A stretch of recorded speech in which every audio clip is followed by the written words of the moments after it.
प्रिय दर्शकों, नमस्कार। एक बार फिर से उपस्थित हूँ आप सबके सामने विश्लेषण जन्म कुंडली का इस कार्यक्रम के अंतर्गत। आज जो आपके सामने कुंडली लेकर के आया हूँ, ये कुंडली आई है मेरे पास रोपड़, पंजाब से। शुरू करते हैं आज का कार्यक्रम बिना समय का नुकसान किए। जैसे कि आप लोग देख रहे हैं, ये कन्या लग्न की कुंडली है, 6 नंबर की कुंडली बनी है, जहाँ कर्क लग्न का नवांश बना है और वृश्चिक लग्न का दशमांशा बना है। लग्न में ही सूर्य, शनि, गुरु और बुध जैसे 4 ग्रह एक साथ चतुर्ग्रही योग, जो जातक के जीवन को और भाग्य को, पिता को, माता को और व्यक्ति के पूर्वजों को उससे जुड़ा हुआ या जोड़ करके आगे बढ़ाने वाला बना देते हैं। ये मैं आगे बताऊंगा कैसे। द्वितीय भाव में जहां पैतृक संपत्ति या पिता का आशीर्वाद या भाग्य का लाभ या एक शानदार जीवन का अनुभव, ये सब द्वितीय भाव के शुक्र। तृतीय, चतुर्थ और पंचम भाव लगभग खाली, जिसमें से पंचम स्थान के अधिपति लग्न में लेकिन पंचम के कारक के साथ बैठे हैं। पंचम के केतु बैठे हैं, इस वजह से एजुकेशन पूरी नहीं होती, बाधाएं आती हैं, लेकिन फिर भी व्यक्ति के पास अनुभव बहुत सारे विषयों का और क्षेत्रों का होता है। छठवां और सातवां स्थान खाली है। अष्टम स्थान में चंद्रमा बैठे हैं और वो चंद्रमा इस कुंडली के लिए लाभ भाव के स्वामी होकर के बैठे हैं। इसका एक बड़ा अच्छा सिद्धांत आप लोगों को बता दूं, किसी भी जातक की कुंडली में ये भाव फल है। लाभेश अगर अष्टम भाव में बैठे होते हैं तो उस व्यक्ति के जीवन के आरंभ को कठिनाइयों से भरते हैं और उस व्यक्ति के पास जो आमदनी होती है वो एक ही बार बहुत अच्छी आमदनी प्राप्त नहीं होती, वो धीरे धीरे प्रगति को प्राप्त करता है और कई बार उसे जीवन के आरंभ में बहुत समझौते करने पड़ते हैं।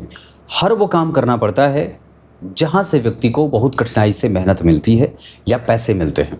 मतलब ये आरंभ में आपको बड़ा संघर्षपूर्ण स्थिति दे देते हैं, लेकिन दूसरी तरफ वही चंद्रमा आपको लाभ भी दे रहे हैं। और वो कैसे? क्योंकि भाग्य भाव के अधिपति पे उनकी दृष्टि है। तो भाग्य भाव के अधिपति पे अगर चंद्रमा की दृष्टि होगी तो माता का सुख, माता का आशीर्वाद और व्यक्ति का इमोशन अच्छा होता है और साथ ही साथ व्यक्ति भाग्यशाली भी साबित होता है, मतलब भाग्य का व्यक्ति खाता है। उसके बाद नवम स्थान खाली, दशम स्थान खाली, एकादशवां स्थान परेशान है इस कुंडली का, जिसके कारण व्यक्ति जब जब आगे बढ़ना चाहता है तब तब उसको किसी न किसी कठिनाइयों का सामना करना पड़ता है। या ऐसी अवस्था में कई बार व्यक्ति के जीवन में प्रेम, दाम्पत्य, परिवार और संतान, इन सभी चीज़ों की कमी होती है। प्रेम मतलब माता और पिता का संपूर्ण, दाम्पत्य मतलब पत्नी है पर पत्नी के बाद जो संतान होना चाहिए वो गड़बड़ है। या कई बार व्यक्ति अपने जीवन को संघर्ष से युक्त होता हुआ देखता है। उसका एक कारण मैं आप लोगों को बताऊं, दशमांशा चक्र में मंगल जन्म कुंडली के दशम स्थान में बैठे हैं लग्नेश होकर के। इसका अर्थ होगा कि व्यक्ति का ओवरऑल करियर का जो ग्राफ है वो बहुत उत्तम है। पर नवमांशा चक्र में देखेंगे तो शनि के ऊपर मंगल की 8वीं दृष्टि जा रही है, 12वें भाव पे शनि मंगल का प्रभाव। और नवांश कुंडली में यहाँ चंद्रमा नीच के बैठे, जिनका नीच भंग मंगल स्वतः कर रहे हैं। पर यहाँ पे एक कन्फ्यूजन की स्थिति बन रही है सूर्य और शुक्र के कारण। इस वजह से पत्नी का सुख तो बढ़िया मिल जाता है, पर वो जो उसके बाद संतति आदि जो परिवार बढ़ने का सुख होता है उसमें कमजोरी होती है। ऐसी अवस्था में निश्चित रूप से हमें भगवान सूर्य, भगवान आदित्य की उपासना करनी चाहिए। मंगल और राहु एक साथ एकादशवें भाव में और नीच के बैठे हैं, जिनका नीच भंग गुरु के कारण लगभग हो रहा है, क्योंकि गुरु केंद्र में बैठे हैं। और इस कुंडली में गुरु भाव से वर्गोत्तम भी हैं। किम कुर्वन्ते सर्वे ग्रहा यस्व केंद्रे बृहस्पति का सिद्धांत ये कहेगा कि केंद्र में गुरु बैठे हैं तो चिंतित होने की कोई आवश्यकता नहीं है। जबकि नवांश चक्र में भी वो गुरु जातक की कुंडली के लिए बहुत ही अच्छे बैठे हैं। गुरु जिसकी कुंडली में अच्छे हैं उसकी कुंडली का सब कुछ अच्छा है, संतान भी होगी, दाम्पत्य भी अच्छा होगा, धन भी आएगा, भविष्य भी सुरक्षित है और व्यक्ति का धर्म भी जागृत है। मैं आपको आपकी कुंडली का परिचय आपकी कुंडली के पंचांग से करा देता हूँ। पंचांग बहुत महत्वपूर्ण भाग होता है और ये कुंडली के बेस को मजबूती और कमज़ोरी देता है। सामान्यतया जन्म जो होता है वो जातक का अश्विन माह में हुआ है। ऐसे जातक जो अश्विन माह में जन्मे होते हैं उनकी वाणी और उनकी बुद्धि दोनों ही बड़ी शुद्ध और परिष्कृत होती है। इसमें जरा भी संदेह नहीं है कि ये लोग काफ़ी बुद्धिमान और होनहार होते हैं। दक्षिणायन, शरद ऋतु, कृष्ण पक्ष की पंचमी तिथि, दिन शुक्रवार। दक्षिणायन में शनि मंगल का प्रभाव बढ़ेगा। अगर अपने जीवन को बहुत सतर्क होकर के सावधानी से बहुत निकट से देखेंगे तो दक्षिणायन में जन्मे लोगों के जीवन में संघर्ष रहता है और वहाँ पे शनि मंगल राहु केतु के प्रभाव के वृद्धि के कारण कई बार जातक का जीवन संघर्ष को अडॉप्ट करता है या जीवन उसे संघर्ष कराता है। ऐसी स्थिति में आपको स्वयं से सारी चीज़ें बनानी पड़ती हैं, सारी चीज़ें स्वयं से ही खुद से करनी पड़ती है। आपको कुछ भी थाती स्वरूप पूर्वजों से नहीं मिलता। भगवान का नाम, ईश्वर की अनुकंपा, भगवान का आशीर्वाद, पूर्वजों का आशीर्वाद, कुल देवता का आशीर्वाद, मतलब भौतिकी धन के रूप में, बैलेंस के रूप में आपको कुछ भी नहीं मिलेगा। बनाना आपको स्वयं से है स्वतः।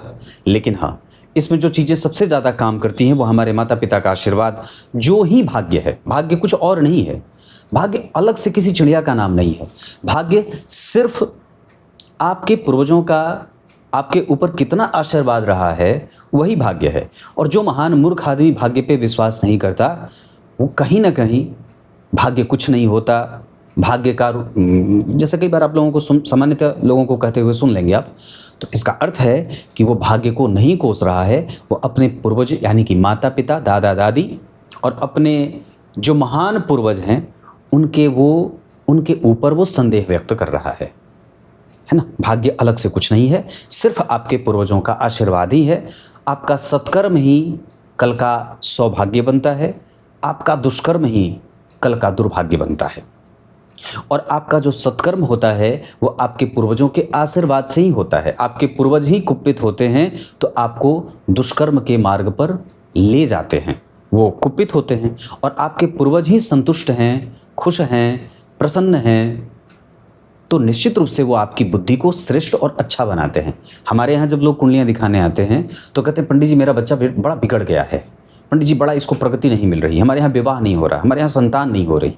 तो हम लोग कहते हैं कि आप लोग अपने पूर्वजों के निमित्त दान पुण्य करवाइए। ज्योतिष में ये बातें आती हैं। पूर्वज प्रसन्न हैं तो आपके इष्ट, आपके कुल देवता अगर प्रसन्न हैं तो सामान्यतः आपके जीवन में तकलीफ़ें कम होंगी या ना के बराबर होंगी। पर अगर वो अप्रसन्न हैं तो जीवन में जैसे संतान की वृद्धि, कुल का वर्धन, संतान जो होती है वो कुल का वर्धन करती है, तो कुल का वर्धन हमारे पूर्वजों के आशीर्वाद से ही संभव हो पाता है। अगर वो अप्रसन्न है इसका अर्थ है कि कहीं ना कहीं उनको तर्पण नहीं मिल रहा, उनको दान पुण्य नहीं मिल रहा, उनको भोजन नहीं मिल रहा, उनका दीपक नहीं जल रहा। इस वजह से ये बात आवश्यक होगी।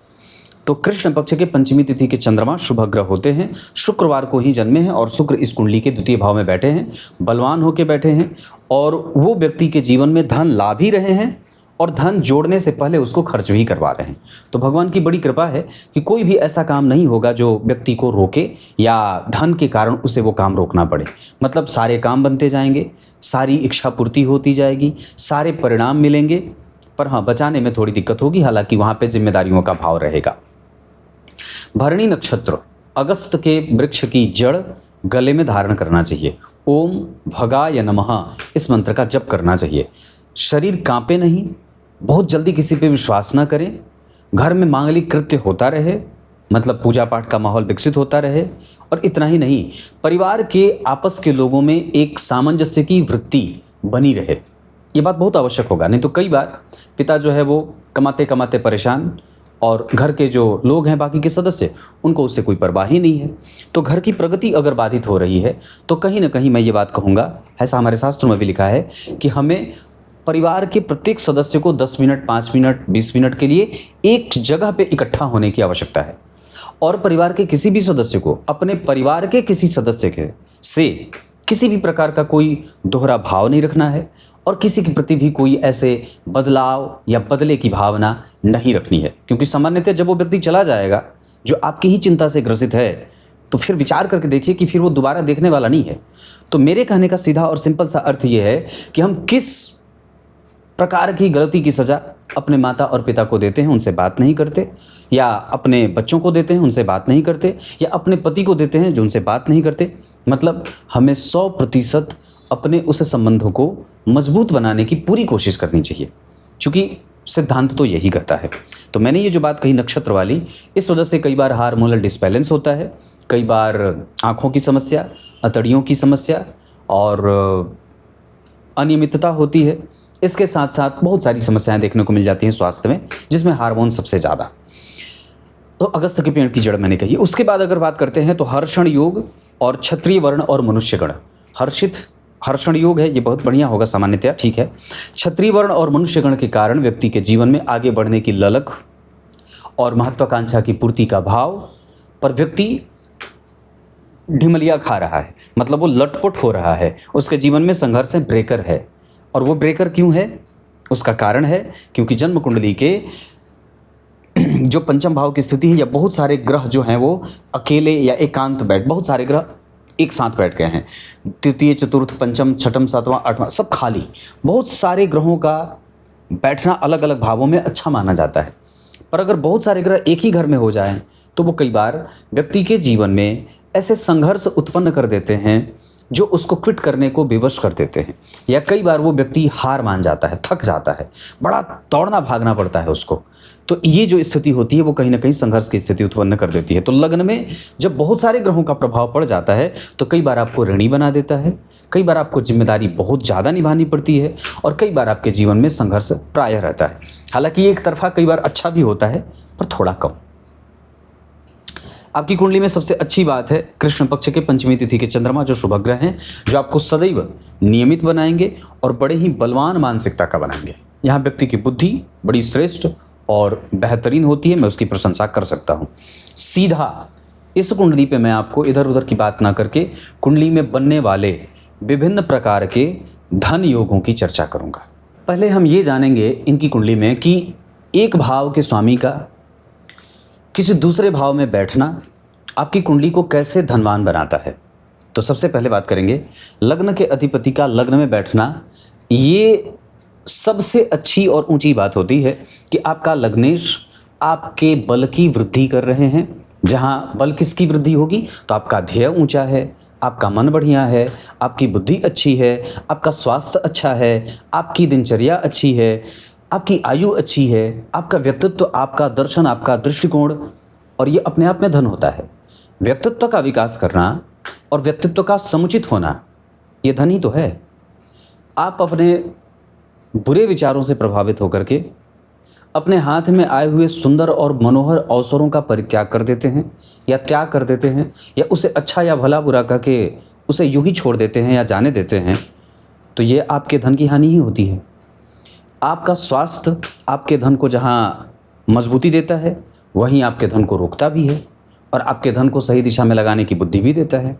आपका दृष्टिकोण कैसा है, आपके मित्र कैसे हैं, आपका शत्रु कौन है, आप परिस्थिति को किस तरीके से मैनेज करते हैं और उसे किस तरीके से बैलेंस करते हैं, ये सारी चीज़ें हमारे लग्न से देखी जाती हैं।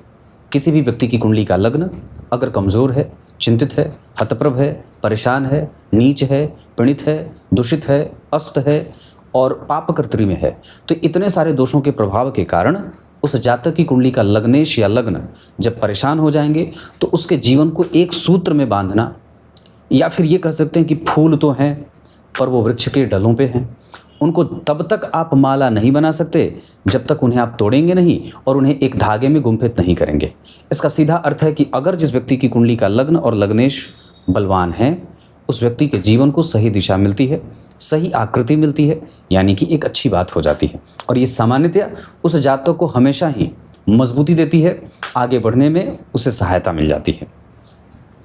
द्वितीय भाव के स्वामी आपकी कुंडली में द्वितीय भाव में ही बैठे हैं। जरा ध्यान से देखेंगे तो यहाँ पे सिंह राशि का निर्माण हुआ है, जो यहाँ 12वें भाव के स्वामी हैं, जहाँ के अधिपति सूर्य सप्तम भाव में बैठे हैं।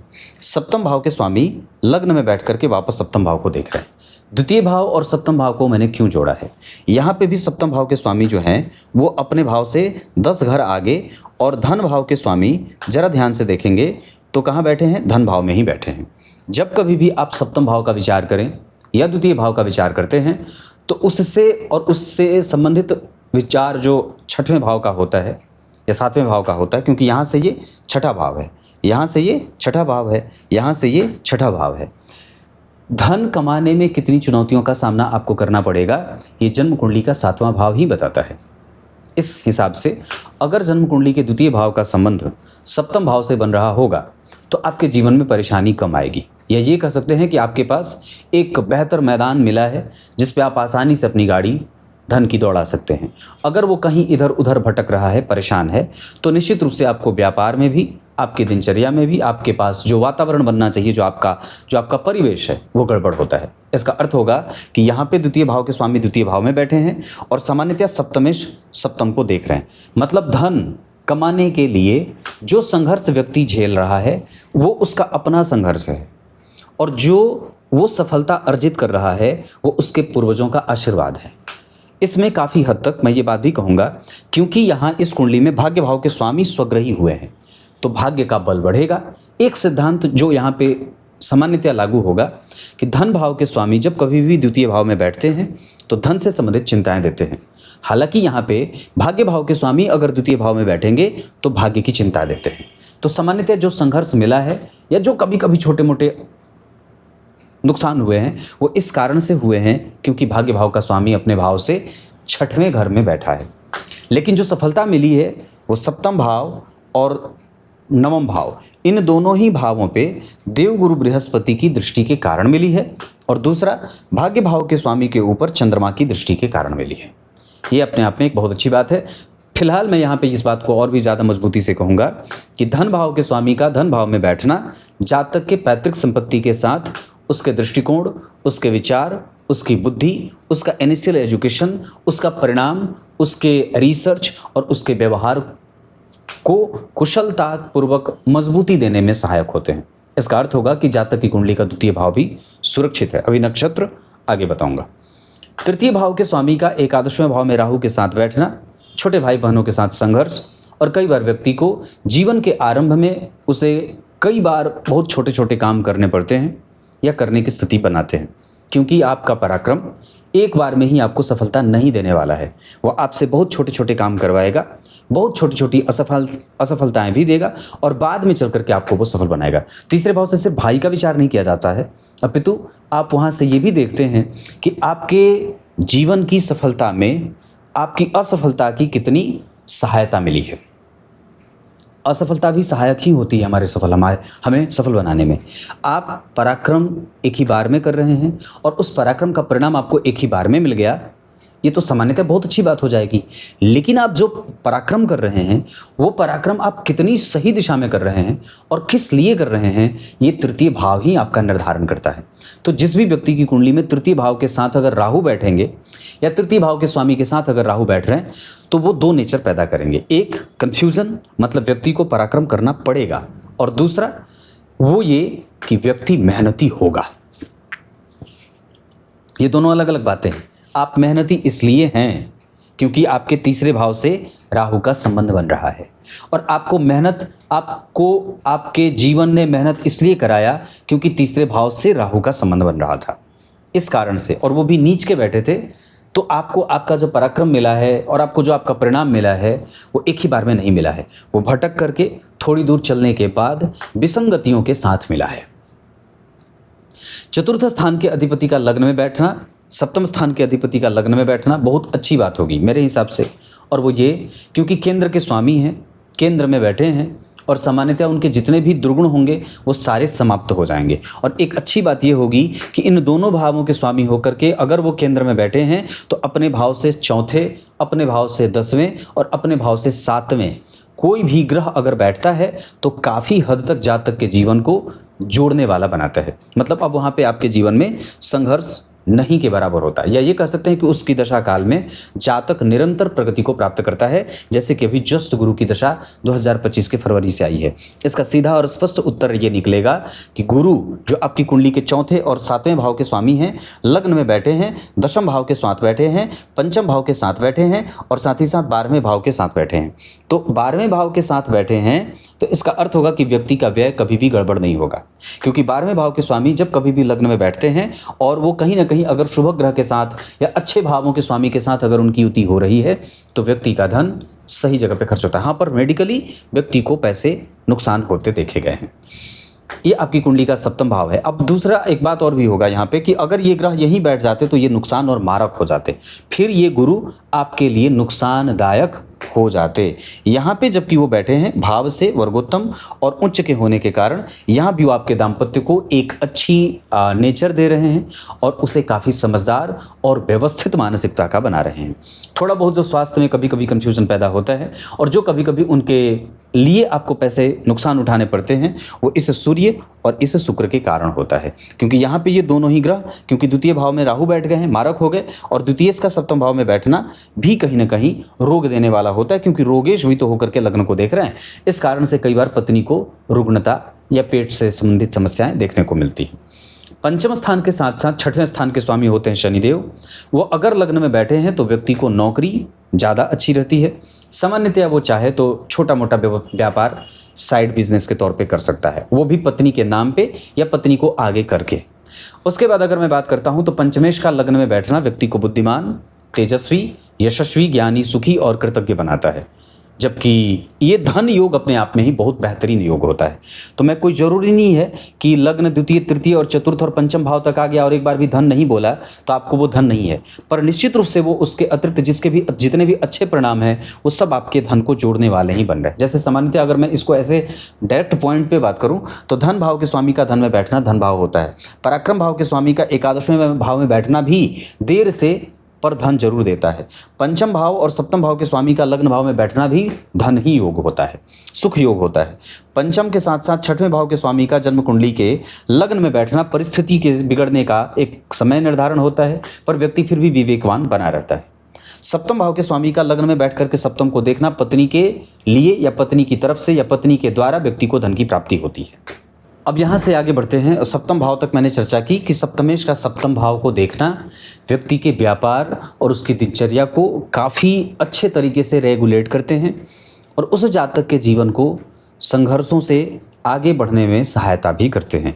एक बात और भी जो यहाँ पे गुरु के लग्न में बैठने के कारण, सूर्य और बुध के साथ शनि के लग्न में बैठने के कारण होगा कि वहाँ व्यक्ति को पिता का प्रभाव थोड़ा कमज़ोर मिलता है या कई बार वहाँ व्यक्ति के जीवन का आरंभ कष्ट में होता है। इसे आप किसी भी तरीके से देख सकते हैं। दूसरा कि वो बहुत छोटी छोटी आवश्यकता की चीज़ों को पहले देखा है और उसको महसूस किया है छोटी छोटी चीज़ों पे, उसके बाद वो आगे बढ़ा है और तब जा कर के उसने अपने बल पे वो जिस भी विषय की आवश्यकता थी उसको अपने बल पे व्यक्ति ने प्राप्त किया है। साथ ही साथ वहाँ व्यक्ति के जीवन में धर्म सदा ही उसके मस्तक का मुकुट बना रहा है। उसने सदैव ही अपने जीवन को धर्म से ओतप्रोत करके रखा है, जिसमें दयालुता है, सहिष्णुता है, परोपकार है, दया है और बहुत सारी चीज़ें हैं जो अच्छाई के मामले में कही जा सकती हैं। अष्टम भाव के स्वामी का एकादशवें भाव में बैठना और एकादशवें भाव के स्वामी का अष्टम में बैठना, ये पलट करके वार करने वाली स्थिति हो जाती है। व्यक्ति पहले किसी भी विषय को देखेगा, समझेगा, चुनौतियों का सामना करेगा और फिर जाकर के उसे प्राप्त करेगा। मतलब कहने का अर्थ है कि डायरेक्ट व्यक्ति को एक ही बार में उसका परिणाम नहीं मिल जाता, वरन थोड़े बहुत थकाने के बाद उसके परिणाम उसको मिलते हैं। जबकि नवम भाव के स्वामी का द्वितीय भाव में बैठना, मैंने बताया, दशम स्थान के अधिपति का और लग्न के अधिपति का लग्न में बैठना, व्यक्ति कामकाजी होता है और सदैव अपने दिमाग में आगे निरंतर बढ़ने की स्थिति, सामाजिक छवि कभी धुंधली न हो, हमेशा ही स्पष्टता से वो अपना काम करता रहे, कभी किसी के पास उसे हाथ पसारने की आवश्यकता न पड़े, सदैव कृतज्ञ होना, धर्म के प्रति मजबूत दृष्टिकोण रखना और व्यवस्थित जीवन जीने का पक्षधर है। इतने के साथ साथ वो बड़ी बड़ी कंपनियों का काम करने वाला और मैनेजमेंट को देखने वाला भी होता है। एकादशवें भाव में मंगल राहु जो बैठे हैं वो कभी कभी क्या मतलब जो घर्षण मिला है, जो संतान में घर्षण हो रही है, वो सब मंगल राहु के कारण है। हमें बजरंगबली की पूजा करनी है और अपने कुल देवता की उपासना भी करनी होगी। ये आपको मैंने लग्न का बताया है। दशमांशा चक्र में वृश्चिक का लग्न बनता है दशम स्थान में। ये व्यक्ति के दृष्टिकोण को स्वाभिमानी बनाते हैं, जबकि राहु और सूर्य दिनचर्या को और कभी कभी धन कमाने के लिए, राहु सूर्य जब एक साथ बैठ जाते हैं तो व्यक्ति को धन कमाने में दिक्कत दे देते हैं, या ये कह सकते हैं कि उसको धन कमाने के लिए चुनौतियों का सामना करना पड़ता है, या ये भी कह सकते हैं कि उसको धन मैनेज करने के लिए बड़ी मशक्कत भी करनी होती है। जबकि यहाँ पे लग्न में केतु पहले अनुभव देंगे फिर धन देंगे। चतुर्थ स्थान में जो प्रवृत्ति बन रही है कि व्यक्ति का जो संपूर्ण जीवन है आगे कैसा है, तो उसमें एक चीज़ जो स्पष्टतया मैं ये बात कह सकता हूँ, द्वितीय भाव में गुरु चंद्रमा, 12वें में उच्च के शनि और चतुर्थ स्थान में जो बुध और शुक्र बैठे हैं, ये व्यक्ति के जीवन को भले चाहे छोटी मोटी चुनौतियाँ क्यों न मिलें, पर व्यक्ति 100% अपने क्षेत्र में सफल होगा और अपने कारोबार से भगवान की कृपा के हिसाब से उससे वो संतुष्टि अर्जित करता है।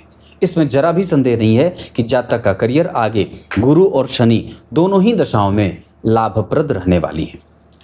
नवमांश चक्र में जो लग्न बना है वो कर्क का बना है, जहाँ के अधिपति जन्म कुंडली के पंचम भाव में दशम भाव के अधिपति के साथ बैठे हैं। चतुर्थ भाव के स्वामी केंद्र में, चतुर्थ भाव के स्वामी केंद्र में, चतुर्थ भाव के स्वामी जन्म कुंडली में कहाँ बैठे, उच्च के।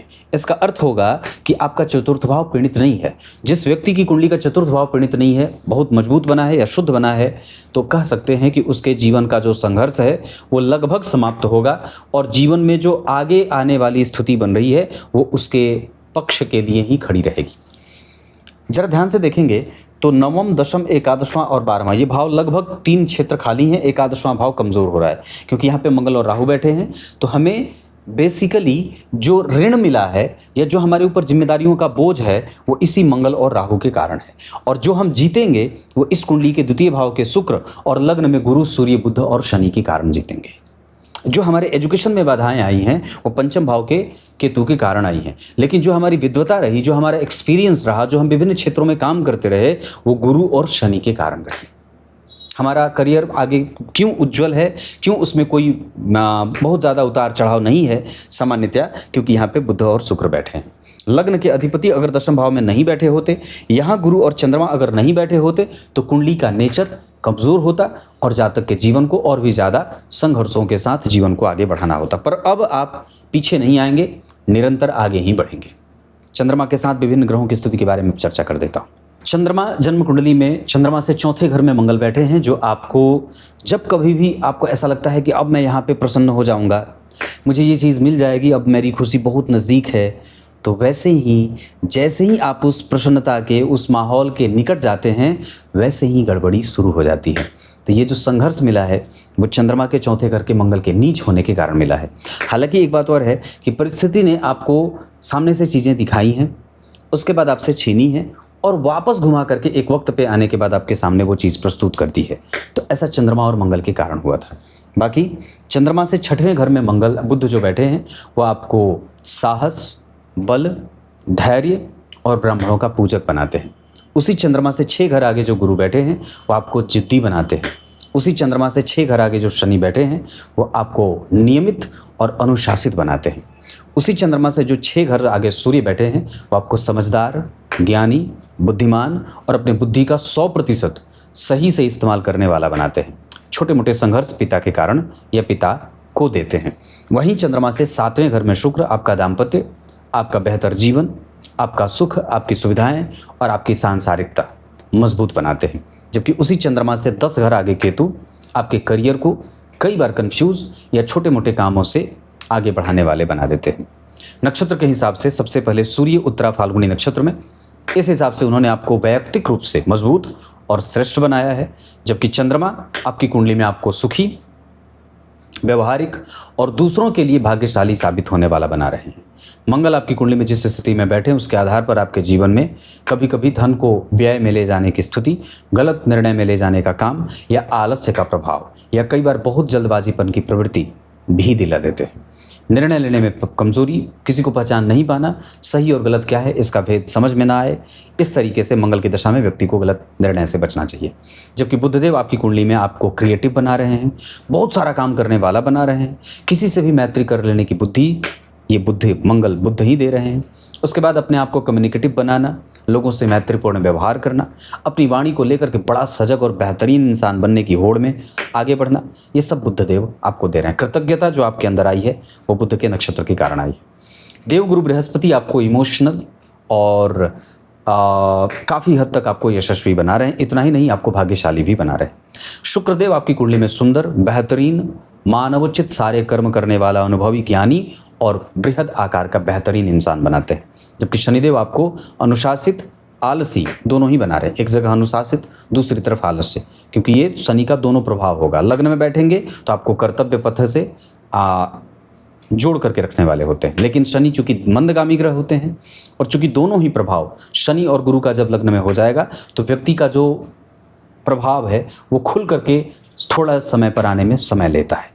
राहु और केतु आपकी कुंडली में आपको इच्छा पूर्ति के लिए राहु ज़्यादा सहायक है। हालांकि राहु को जितना बलवान होना चाहिए था उतने वो है नहीं, और केतु को जहाँ बैठना चाहिए था वहाँ वो बैठे नहीं हैं। तो व्यक्ति पूर्व जन्म में पूजा पाठ तो करता आया है, उसका भी एक प्रतिफल उसे मिला, क्योंकि पंचम भाव पूर्व जन्म का होता है। और पंचम भाव में जब राहु केतु या गुरु का प्रभाव रहेगा तो व्यक्ति पूर्व काल में भी ब्राह्मणों का आदर करने वाला, कृतज्ञ था, ब्राह्मणों की पूजा, ठाकुर जी की पूजा, बड़ों का आदर, अपने कुल देवता का सम्मान आदि और पूजा पाठ वगैरह, मतलब कहीं ना कहीं उसके जीवन में धर्म बहुत नज़दीक से और गहराई से उसे प्रभावित कर रहा था और उससे वो बात काफ़ी अंदर तक जुड़ा हुआ था।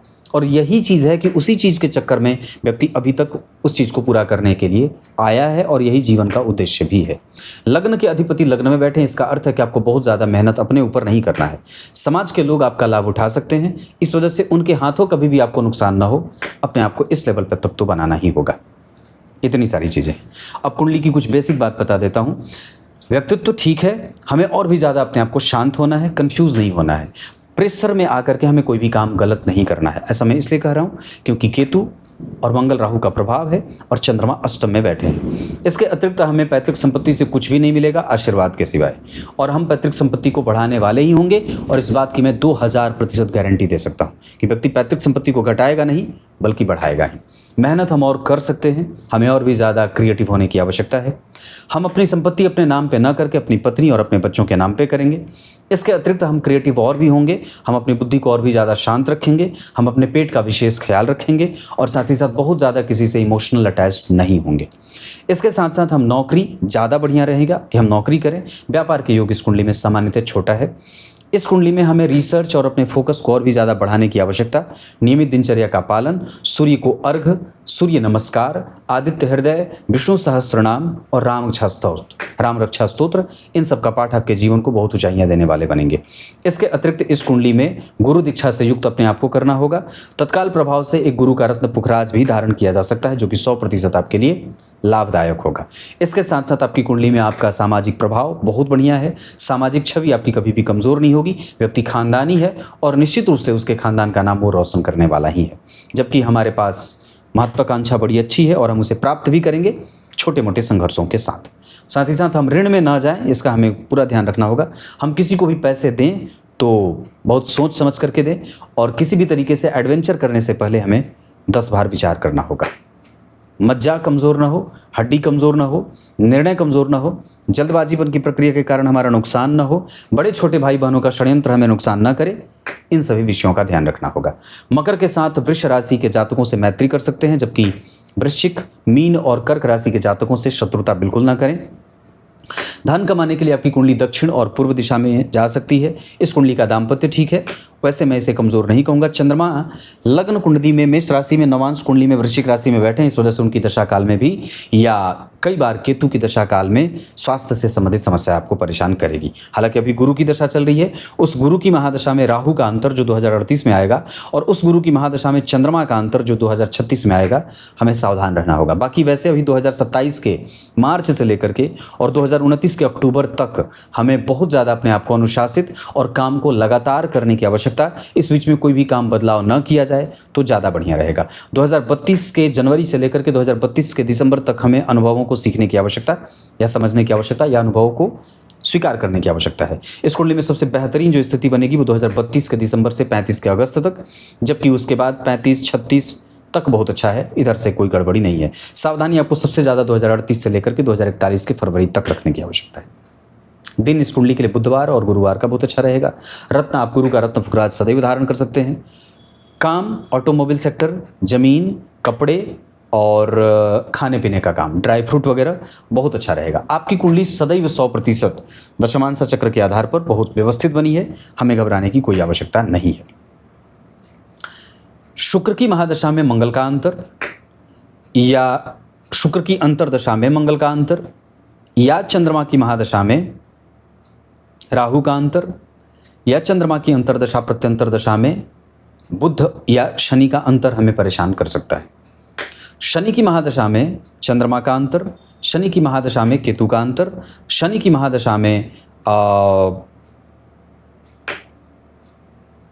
सूर्य का अंतर छोटे स्तर पे प्रभावित करेंगे। ये आपकी कुंडली है। नक्षत्र के हिसाब से अगर मैं बात कर दूं तो भरणी नक्षत्र में दान करना बहुत अच्छा रहेगा। हस्त, पुष्य, स्वाति, उत्तराषाढ़ा और अनुराधा किसी भी कार्य को करने के लिए बहुत उत्तम रहेंगे। आगे की दशा मैंने जिन जिन विषयों पे चर्चा की है उसका ध्यान रखना होगा।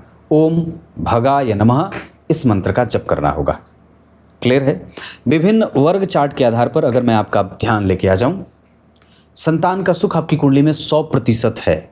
हाँ, बस मंगल नवमांश कुंडली लग्न कुंडली में नीच के हो रहे हैं, इसके कारण कई बार पत्नी का स्वास्थ्य कमजोर हो जाता है। ये कुंडली पैतृक संपत्ति, सामाजिक प्रभाव और धन के मामले में सदैव प्रगति को प्राप्त करेगी। इस कुंडली का प्रेम जो सामाजिक है, माता का जो प्रभाव है वो बहुत अच्छा है। भाग्य इस कुंडली का सदैव आपके साथ रहेगा, उसमें आपको ज़रा भी शिकायत नहीं आएगी।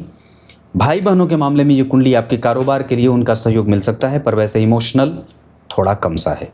वैसे इस कुंडली में विद्या अध्ययन और सामान्यतया मैं लगभग सभी क्षेत्रों के बारे में अगर विचार कर दूं तो चीज़ें ठीक बनी हैं, कोई विशेष परेशानी वाली बात नहीं है। जीवन का आरंभ कष्ट में था, अंत बड़ा सुखद है। तब तक के लिए बहुत बहुत नमस्कार।